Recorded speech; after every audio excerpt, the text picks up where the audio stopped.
Every person in society, including people who never get married, benefit from the government promoting that relationship. How? How does everyone, you're heterosexual, homosexual, how does everybody benefit from that? Because society is stabilized. Imagine if we didn't promote marriage and couples didn't stay together. They broke up even more than they do now, and kids were not taken care of. Can you imagine the crime, the poverty, the welfare, the destruction of society that would follow? Everybody benefits by promoting marriage. You say, well, are you sure this is right? Well, we do this with vocations. Check this out. We promote, say, police work. We pay people to be policemen because police protect citizens, they enforce laws, they keep the peace, they keep commerce moving by ensuring that business can do commerce legally and without worrying about being taken by other people. It's a visible deterrent to have police officers out there. It also stabilizes society. Now, we permit just about every other vocation, and we prohibit a few. Like the government doesn't want you being a drug dealer or a gangster, so we prohibit those vocations. Now, I'm not a police officer.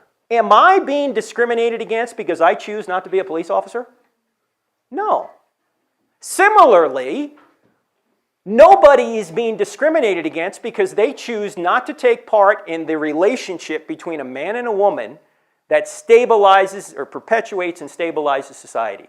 If you choose not to do that because either you don't want to or physically you're unable to or emotionally you're unable to, that's fine. But don't claim you're being discriminated against because you're not.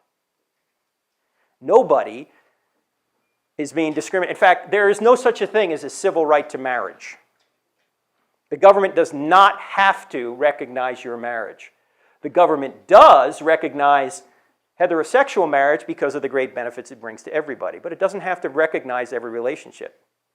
If it did, then we'd have to say we are discriminating against polygamists who want to engage in polygamous marriage, or incestuous, people who want to marry their parents or their children. We're not discriminating against people, we are discriminating against behaviors, and that's what all laws do.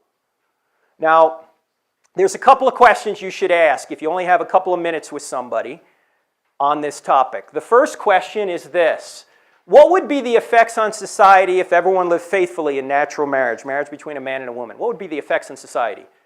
Well, it would be greatly beneficial to society if everyone lived faithfully in natural marriage. Crime would go down, welfare would go down, child abuse would go down.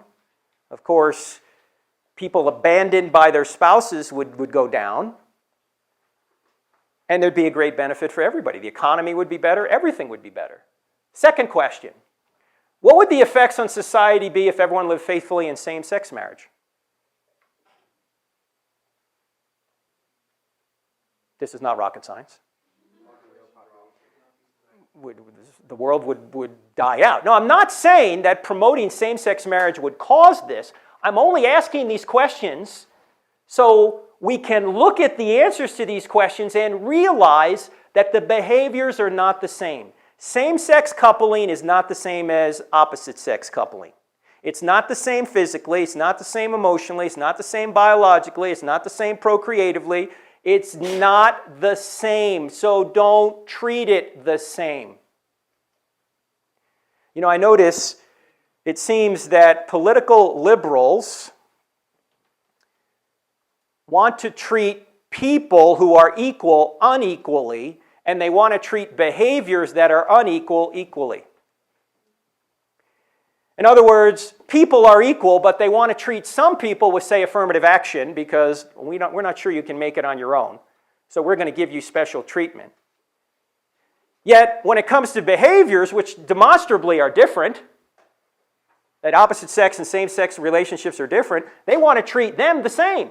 They're not the same. They can never be the same. It's just part of the facts of nature. So just ask these two questions if you want to get an idea or communicate the idea that whenever you think about the morality of homosexuality or anything, the two relationships are not the same, they can never be the same, and we hurt everyone by pretending they are the same. You say, how do we hurt everyone? Those are the stakes. So by the way, the 4 P's are, what's the purpose of marriage? And then the 3 things the government can do. It can prohibit something, it can permit something, or it can promote something. That's it. And by promoting marriage between a man and a woman, nobody is being discriminated against. Now, what are the stakes? What are the stakes? Let me ask you guys a question. What is this? That is the Korean Peninsula. South Korea versus North Korea. Now, why is there such a difference between South Korea and North Korea when it comes to light and productivity? Look, South Korea is one of the most Christianized countries in the world. It's got freedom. It's got productivity. It's got the gospel. It's got light. North Korea, on the other hand, is a concentration camp. There's one little speck of light coming from their capital. That's it. This is a homogeneous population. These are all Koreans. Why the stark difference? There's one reason for the stark difference between the South and the North. Anyone know what it is? Can anyone put it in one word? Well, you're broader than that. The one word is politics. Politics. How many times have you heard Christians ought not be involved in politics? Oh, why not? Why shouldn't you be involved in politics? Do you care about eating? Do you like eating? Do you like electricity? Do you like freedom of religion and freedom of speech?